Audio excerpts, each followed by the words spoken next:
What's up, everybody? Welcome to Mentors Collective. For all of my entrepreneurs out there, my people interested in personal development, we're going to have a discussion today about a topic that I've been, back and forth on for a long time, and that is relationships and how it relates to my personal success.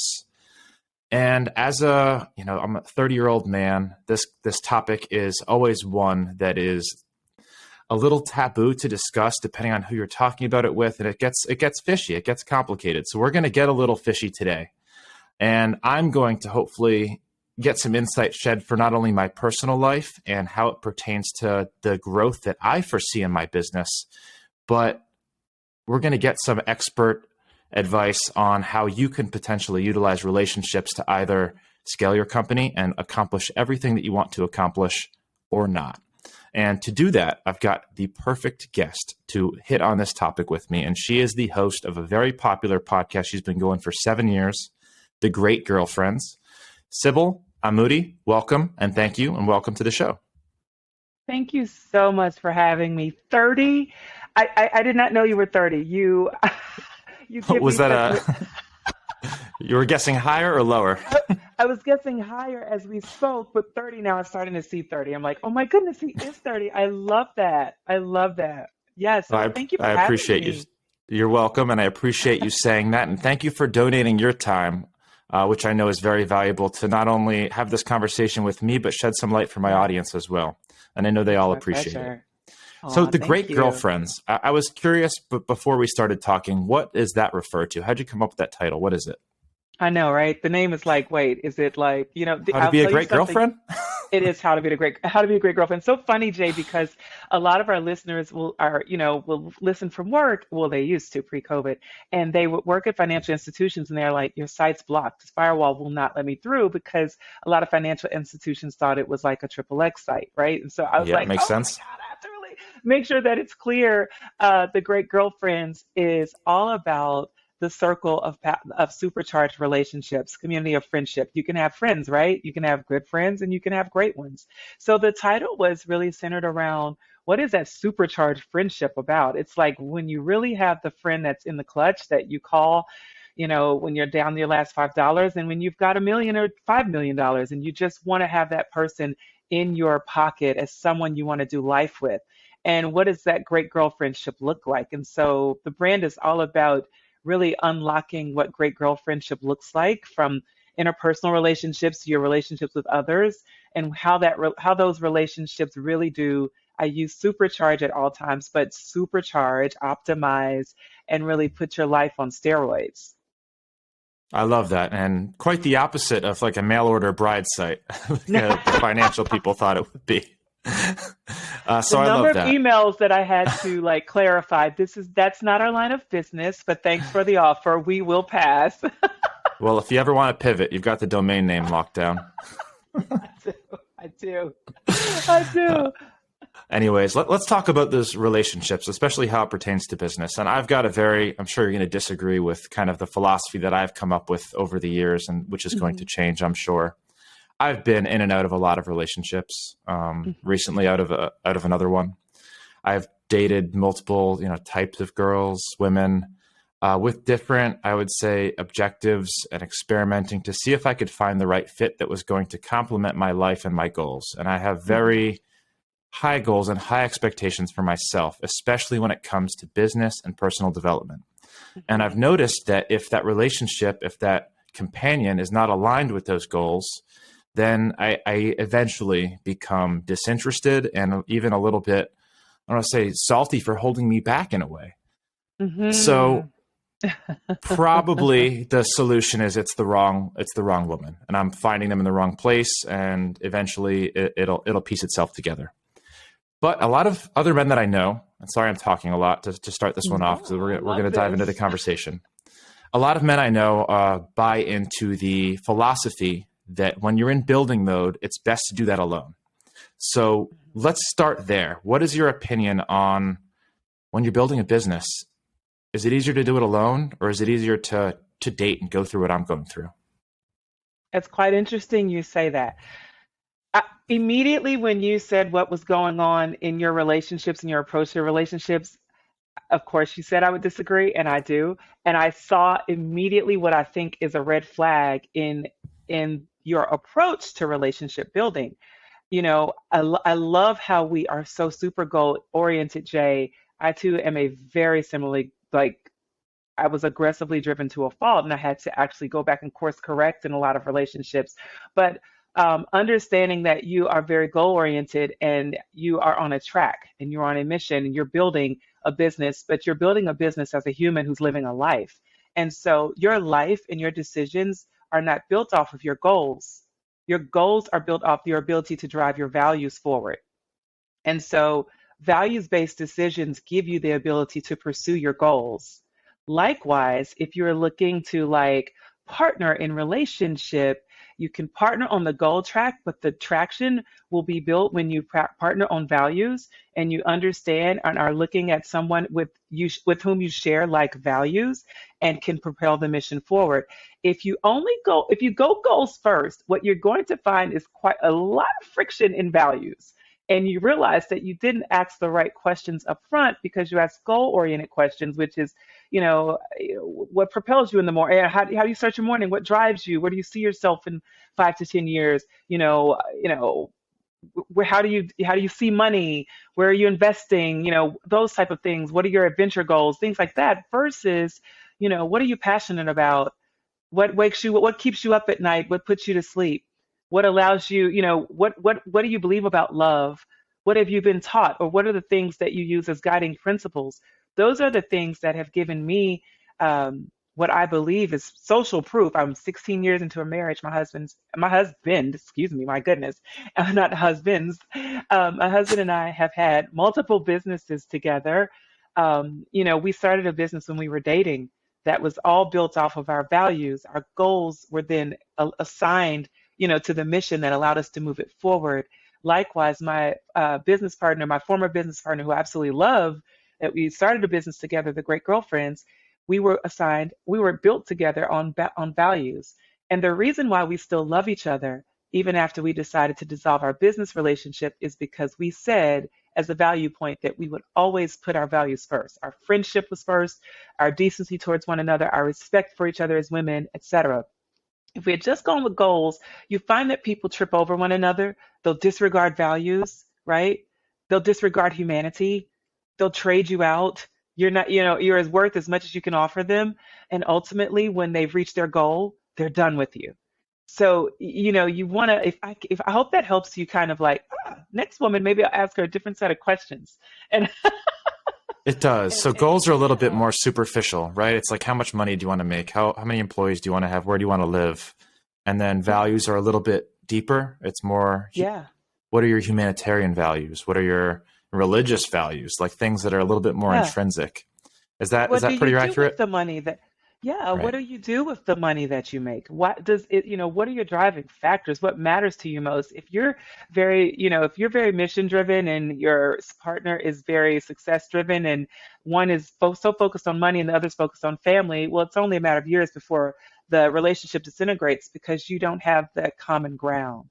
But if you Right. find that you've built off a common ground, when you do have the success of money and travel and adventures and everyone's values are at the table, there's longevity there as well. Right. I always knew it was super important to kind of address early on one, like religious values, like how do you want to raise the kids? If you're set on a specific way, then eventually Yeah, that's going to be a problem too. Are you going to have kids? Do they want kids? A yeah, lot of people yeah, nowadays don't want kids. And it's yeah, important to know that, early on, right? So you don't waste everyone's time and end up yeah, in an impasse. Any yeah. other really important ones that you found that is important to get out of the way early that are obvious? Well, it's interesting. Everyone comes with a list, right? And Right. it's so interesting because people have an idea of how they see their partner being and what they see their partner doing. And oftentimes it's a finished product. It is it's a completely finished, well-oiled, polished machine. And what I've learned in my relationship, and even as I, have done conversations and podcasts with other people in relationships, most of us, and my husband says this all the time, come to the relationship in kit form, right? We're all in kit form. There's a version of me that you see now, and then there's a better version of me that's yet to come as I continue to evolve. Most of that evolution happens in a well groomed relationship. It's a space where you can be safe enough to land when you fall and make very human mistakes and you really, really jack up things and you wish you hadn't been so evil in an argument, or you wish you had been more decent when you said what you said, or you learned that the thing your mom and dad did not work for you in this relationship. And you also want to have that launch pad where when you are in a space where you're ready to try new things, you have a partner that's willing to propel you forward and support you and not be critical and judge you and go, Jay, are you starting another venture? You didn't even finish the last venture, or you keep starting and you never stop on things, Jay. Or Jay, why do you always have to be so serial in you work all night, Jay? For, It's like you know me. judging How do you. you know? Yeah, I think I might be a girl you in a way, but like, but if people can judge the laptop, or they can honor the laptop, they can judge you for your Zoom calls, or they can love you because they understand where you're going. That's a different perspective, different relationship. But when we come in kit form, and I understand that Jay is a work in progress, and who I see now is just a bag of potential of who he can become. And I really like this bag of potential. And I know that if we can work, when we work together, our best parts come alive. I want to Yes. always look for the moments where I'm my best, or I feel I can be my best because I'm with you. Like you really ignite my spirit, versus when I'm with you, I feel like I have to hide my dreams, or I have to hide ambition, or I feel guilty for wanting more out of life. And that's even in friendships. You have to be very cautious of friends who tell you you're dreaming too big, or why are you always doing this? And you got to learn to chill, or, you're so deep, Jay, or oh, here goes Jay again. You're like, wait a minute, this is part of my DNA to be a disruptor or to ignite. And I need to have the space to do that in relationship without being judged. Now, I also need to know when it's time to turn things down. But in my best relationships, I'm invited to be me. Right. And you mentioned something that's pretty wild and has always been a deep thought of mine when it comes to relationships. And that's you spend so much time with this person, and you and everyone listening knows the saying, like, you are the sum of the 5 people that you spend the most time with. So Yes. choosing the person that you're going to spend the rest of your life with is, in my point of view, and arguably the most important decision that you're ever going to make for yourself, for your business, for where you're going to Mm-hmm. be in the future. And that Mm-hmm. thought scares the poop out of me every time. Like if I end up with somebody and she's not perfectly aligned and she's not going to Yeah. push me to be better, then what is that going to do to my future? Whereas Mm-hmm. if I'm alone and I can curate who those 5 people are at any time, you know, add, cut, depending on, I've unfortunately left a lot of friends behind from high school, as I'm sure you have, as I'm sure a Yeah. lot of Yeah. entrepreneurs have. We grow fast, we grow rapidly, and our Yeah. values change and evolve from what they used to be. Yes. I guess the fear is finding someone early on and your values change. You grow apart, and then you can't just leave that person because you made a lifelong commitment to them. What is Right. what's your perspective there? What is your thought process? What do you have to say? Yeah, I'm 16 years into marriage, which is so wild because I never wanted to be Right. married, ever. I always said I was okay not being married. I never wanted children. I have 2. And what I've learned is the reason that I'm in the position that I'm in is because my husband, who was at the time my boyfriend, who was very passionate about marriage and children, and it did not try to oversell me on his dream. He decided to love me as I was, and I decided to love him, and we enjoyed the process of loving each other. That's it. And what did that look like for us? There became an evolution of growth. There became a spiritual space where we could learn and hear from God and determine how we wanted to show up as partners for one another. And the more we became deeply, more passionately committed to just loving each other as we were, without trying to transform the other partner into who we wanted them to be, we became more curious about what could become of our love. So I sit in this space, like the reason I'm able to speak of this is because we literally decided to give love the space to do what it does instead of us doing to love what we want it to do. Most of the time, people enter relationships and go, love, do this. Love, make this man this. Love, make this woman this. Love, talk to this person. This isn't love because it's not working the way I see it. Love is here to teach you. Love is an invitation for us to grow, to learn, to expand, to give generously, to fight for something that we believe in. So the reason that my relationship has longevity and sustainability, and my husband is my favorite human, is because love has had its space to groom us into the best people that we can be. And when we are as the best people who we are, we look around and we're still together because we've Yeah. still we've set a platform, right, for us to still be together versus for us to run apart and for us to, be divisive in our ways. We let ourselves, we stepped back and we let love really lead us into this really beautiful space where, honestly, Jay, the world has opened up to us in its richest, purest form because of that. And when I see you, and I can see you as the husband, the father, the philanthropist, the humanitarian that you're evolving into, I understand that the right woman will have to fertilize you all in the name of love. Like she's going to have to come to you and just be so gracious and merciful, and she's going to teach that to you, and you'll be able to return that back to her. And it's like the softest, most tender side of you.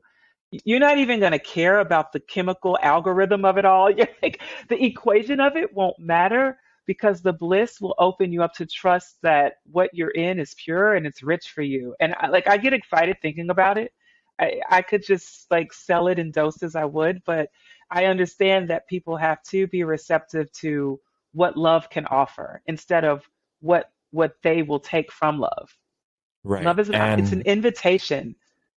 this is why I love having these conversations so much. And I try to talk to people who are at different stages of life. Obviously, you're very good at being in a relationship, at love, obviously at being a great girlfriend. I mean, you teach this stuff. This is Yeah. relationship building is something that you have mastered.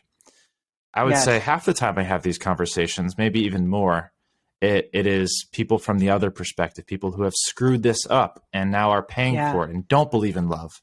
So talking to Yeah. you is inspiring and hopeful because obviously we all want this for ourselves. This is the goal. You have the goal. I'm sure your husband would say the same thing. I hope so. I hope so. But Look. really, it's the dream, having a companion that you're madly in love with, where you can Yeah. stop looking around, stop dating, stop wasting time. We all know that this is what's good for the soul. This is what we're meant to be in the family structure, in a happy and committed relationship. But doing it and pulling it off Yeah. for a long period of time, you are an anomaly. I forgot who the comedian is. I think the divorce rate's about 50%, and the comedian said that's just the 50% that were strong and confident enough to leave the relationship. God knows how many are still in it. Yes. So, Well, it's true. It's yeah, true. Yeah. a Yeah. lot of But people Jay, struggle. it's a real struggle. And what I realized, because I bump my head a lot as a wife. I literally bump my head. I say the dumbest things. I make the biggest mistakes. I'm I flub all the time, even in my friendships. But what I've learned, Jay, the reason why I think I'm okay, I've made peace with myself. I've decided that it's okay for me to be human in relationships. And I only want to be in relationships with people who can respect me as a human.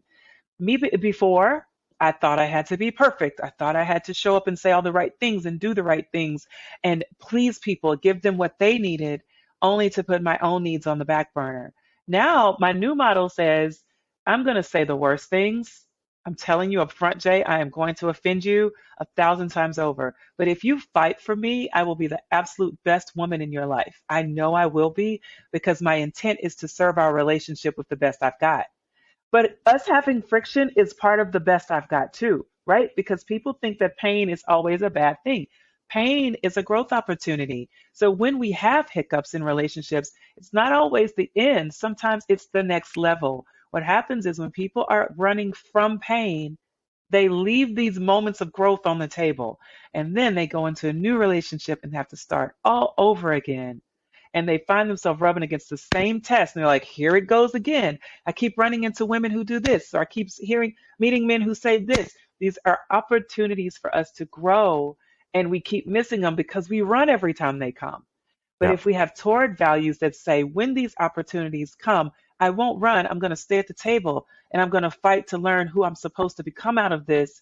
It's a whole new stage of humanity for each one of us. You're the better man after that, Jay. I'm the better woman.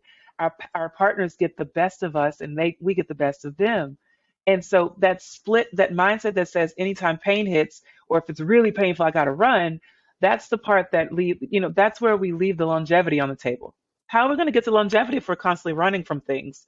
We really have to decide, you know, when we hit those moments of growth, the pain, extreme pain equals extreme growth. And when we hit those moments of extreme pain, is it an invitation to run, or is it an invitation to grow into a better, stronger, more capable human, a more emotionally intelligent person, right? Who is capable of sitting in different rooms. And again, Jay, this emotional intelligence is not just, it's transferable. It doesn't just work in romantic relationships. When I show up emotionally intelligent for myself and then for my husband, I can also then do it for my children, but I'm then able to do it in professional settings. I'm a much better businesswoman.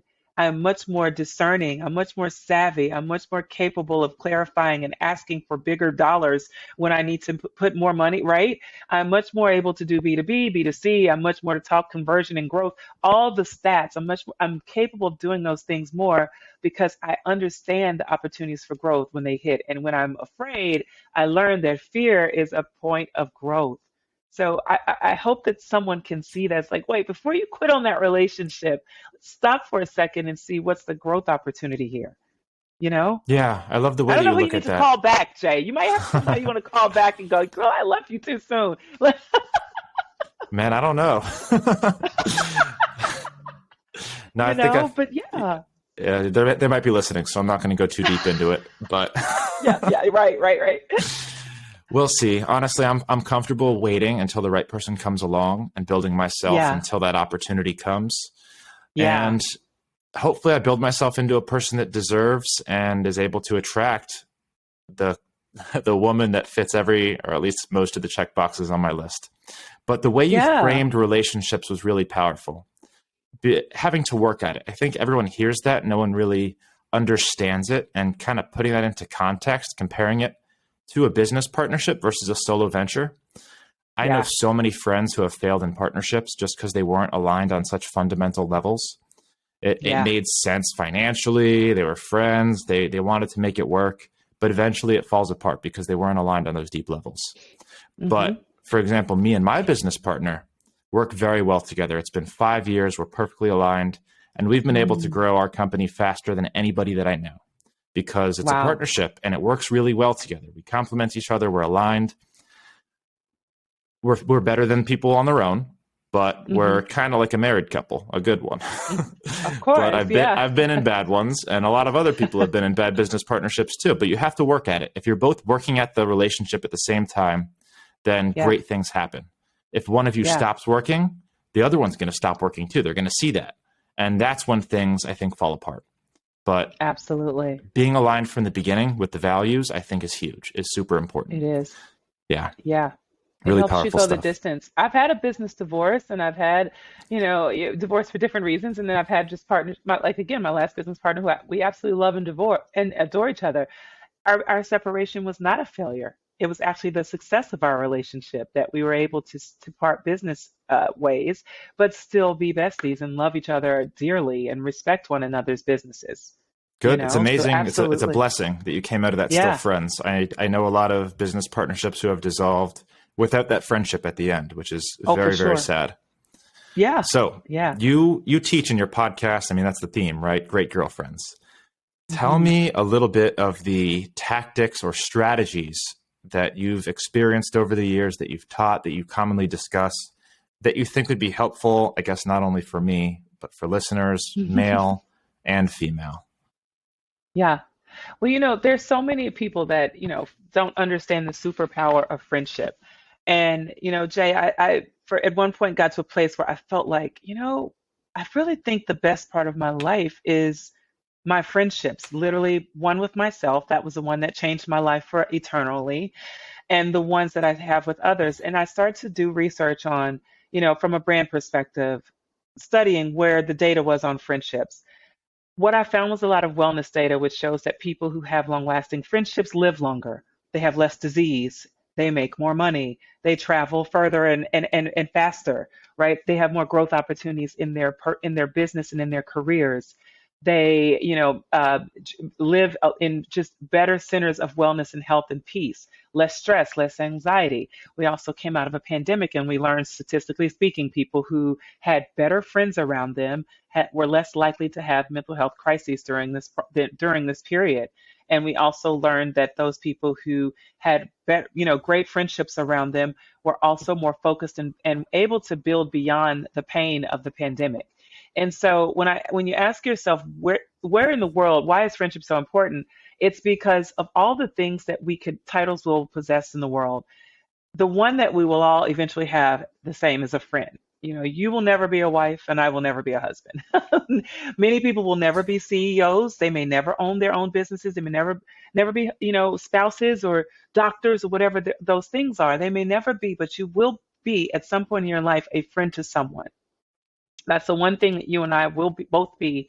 I will never be a son. You'll never be a daughter. We'll always, one of us, both of us will be a friend. And the superpower of our life is understanding how to create bridges and build the rapport, the human interaction with one another that allows us to see each other beyond the surface of who we are. I see you as Jay, but I also see the heart of the human that sits in this chair with this microphone. And I understand that you're a doctor, but I also know you have passions and you have a mission, and you are also completely involved in the growth and mentorship and mastery for other people. So, and I understand those things that matter most to you. I'm able to build bridges with you. What I think people have found is that if we have not built any rapport from the beginning, if we've not learned how to build rapport and establish relationship, then we feel that we're more separate than we are. We're more different than we are alike. The truth is we're more alike than we are different. We just haven't found our common ground. So it's our responsibility as humans who want to build bridges to learn how to build common ground with one another. That's why you'll find that we'll most likely say, we can start our conversations with how are you, but I can also go, Jay, what was the most beautiful part of your day? Jay, what matters most to you? How will you go to sleep tonight, Jay? What will you be grateful for at the end of your day? Or Jay, what's going to supercharge your morning? Or what tomorrow? What are your depending on where I open the door, those conversation starters, I'm going to learn different facets of who you are. And if I truly want to build relationship with you, I'm going to dive deeper into those facets of who you are.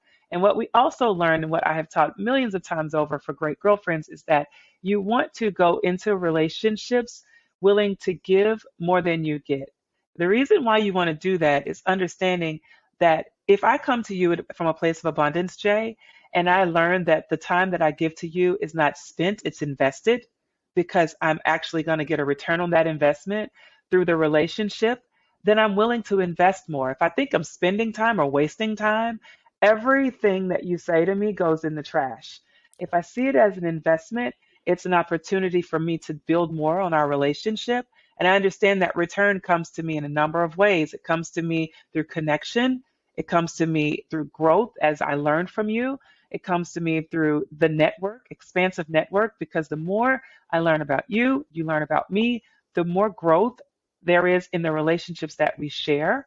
And the longevity comes in our ability to grab each other's attention and retain it. That's true marketing 101.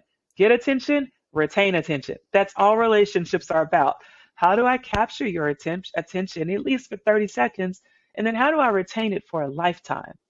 That's what makes a friendship solid, or as long as our lifetime exists.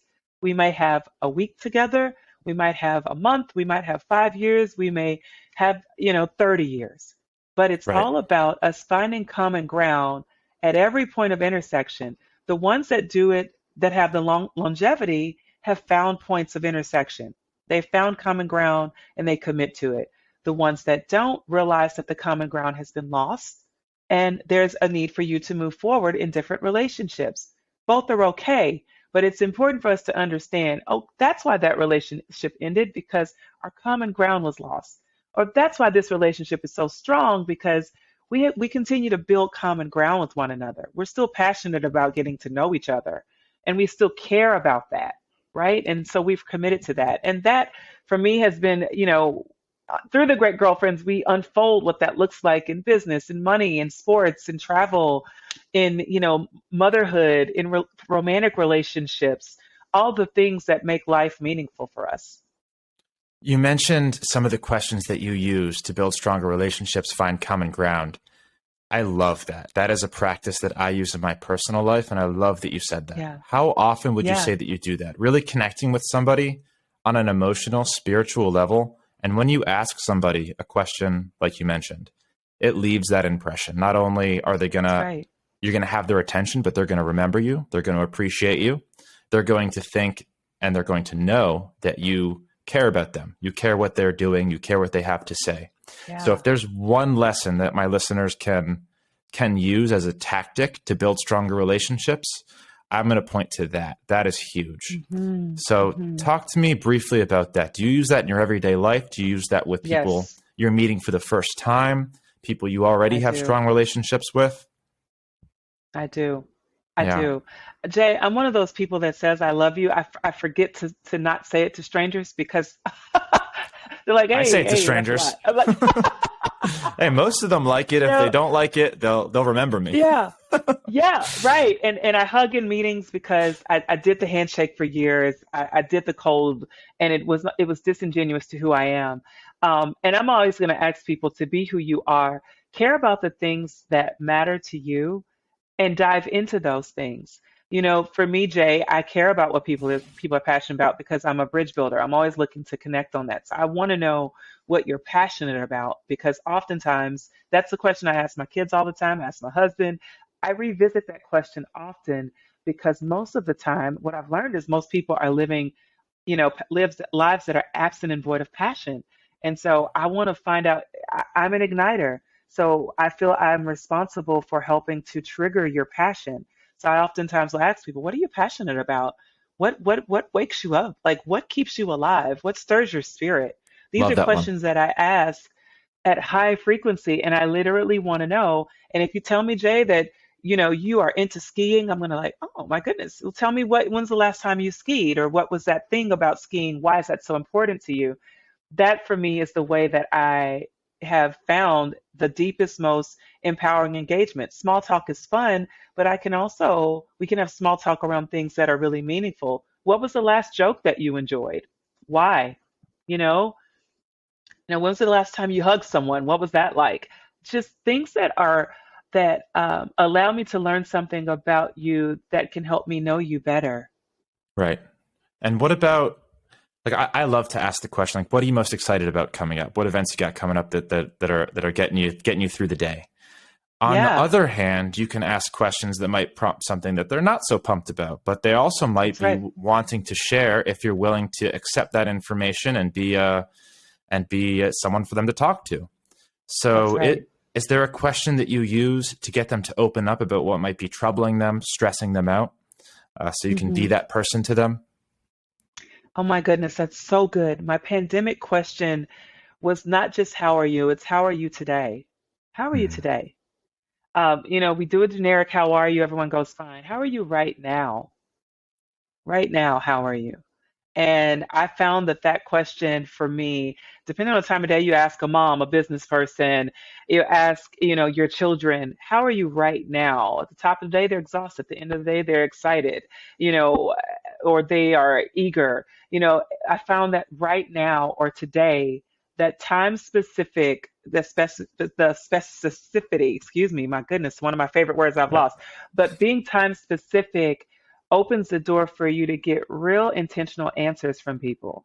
How are you right now? How are you today? How are you despite? How are you in the middle of? You know, and when my father passed in 2020, a lot of my friends would return that question to me. Sib, how are you today? How are you this year? I know it's Father's Day. How are you on Father's Day? They would get very specific, and I'm like, thank God we use that question to find out the real time answer, not just the canned, I'm doing good, I'm chilling, I'm fine, or life's great. No, how are you right now is really one that gets you down to the nitty gritty of what's going on. I like that. I've never used that before. I'm going to test it out and see if people start giving me more honest, true answers to the how are you question. Very Yeah. creative. Yeah. how did you ever learn how to become this, what did you say, activator of people? I'm an What was igniter. igniter? That was pretty close. If there was I'm a like an synonym, activator. an igniter of people, someone to get the most out of Yeah. somebody and help them live, I guess, their most vibrant life. Like, where did you learn how to do this? Oh my goodness. So I have two great mentors in my life. I'm Christian, so Jesus is my first mentor. Tony Robbins would be my second. And in when working on projects with Tony and spending time at his events and doing the work on myself and really hearing in my spirit, your gifts will make room for you. Your gifts will make room for you. And understanding I spent so much of my life working my talents, and I'm really talented as a brand strategist and have done it for a number of years and I love it. But my gift in brand strategy has always been igniting people and being an encourager and being a motivator and one who can really unlock solutions, against any problem. So I understood. It was only until Jay I really started to ask myself what matters most to me. People matter most to me. And then I dig deeper. Well, what about people matters most to me? Them living their best life, them feeling spiritually ignited, them knowing that they can overcome obstacles. And as someone who went through depression at 20, 21, 3 years of alcohol use and near suicide, and dealt with sexual assault, and I'm very far on the other side of things. I'm like, what made the difference for me was being ignited in my spirit and being encouraged to know that life mattered. And I want everyone to understand that meaning. So when I looked at all the brand strategy projects that I absolutely loved, they were all around personal development. When I looked at the brands that I was completely passionate about, they were all in the business of helping people drive their lives forward. And when I looked at the things that I wanted to continue to focus and attend to, it was really igniting the human spirit, particularly around conversations that were disruptive to your norm, that would challenge you to think differently and become better, and have more self acceptance. And so it really is, I think, Jay, sometimes we can, when problems hit, we want to, run from them and patch them up. But I really do see the invitation in problems. And I will, instead of running from them, I've always been one to sit with them and start asking the questions. What is this here to teach me? Why is this here? How does it help me become better? And as I unlocked the things that I went through in my early 20s, it was then that I realized those things were so that I can now help people today, be stronger, greater, more equipped at just being great humans. And so that for me is the evolution of how I got here. Yeah, and I always think it's such a beautiful kind of life goal and trajectory, seeking help for yourself for the things that you went through, getting better, For sure. mastering those strategies and techniques, and then turning around Yeah. and helping people who are going through the exact same thing. It's such a Yes. beautiful full circle. And Completely. yeah, and tell me, other than the podcast, is there any support that you offer, more one-on-one or group stuff, where people who are listening right now who might be resonating with you and what you're saying Oh, could for join and sure. get help? Oh, yeah. So in the Great Girlfriends community, there are a ton of, we do 6-week boot camps around mindset coaching. We have the Power Circle, which is smaller groups of women who are literally bonded together blindly over a course of 3 months. And their intention is to build out relationship mastery with one another. It's so crazy because they are so freaked out at the beginning because it's so intimate. But at the end, they have built businesses. They are, completely equipped to go out and love and serve the world together. So they become these small army units of women. And then our Facebook group is over 21,000 women. And that is really a space where women are connecting daily over peer connections, and they're building businesses together, and they're traveling and starting to create this rapport that is all about being woman to woman. It's not about our race. There's not just for Black women, women of color. It's for any woman who believes in supercharging relationships and what that looks like. So those places are really where they can dive in and just get invested in to pouring more into of themselves into the community.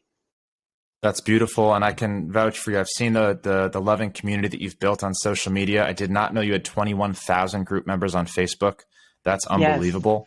And that goes to Yeah. show kind of the quality of content and the people you're really helping. I'm sure they're referring their friends, and I highly Yes. recommend it for anyone who's listening, specifically women who might need that community a little bit right now. Yeah. So thank you for everything that you do. And I really want to thank you for joining me today. This was an awesome conversation. I love doing this with other podcast hosts. You're so good at Yeah. this and so much value.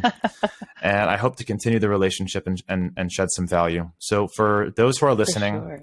who want to follow you and connect with you, where's the best place to do that? Oh my goodness. Please jump on Instagram at Sybil_Amuti at SYBIL_AMUTI. I love DMs. I get all kind of what should I do, advice, questions, all kind of life. I love it. I'm always on Instagram. And they can email. I love a great email at SybilAmuti@gmail.com. I always love, receiving emails from these kind of conversations, Jay. And you're such a gem. I cannot wait for us to spend more time together. I love what you've built. I comb through so many episodes and just sit back and, it's always great to hear people bring their value to the table. So thanks so much for inviting me to be a part of your community. Thank you. And thank you for inspiring me and letting me know that there's a chance for my love life. This is a lot of fun. Listen, you're such a handsome, smart, amazing guy. Oh, She's keep out going. there. Keep going. Ladies, this is a catch. This is a catch. Cue the it. social snippet that I'll be sharing. Thank you, Sybil. And I'll see you on the next episode, guys. Bye. See you. Bye.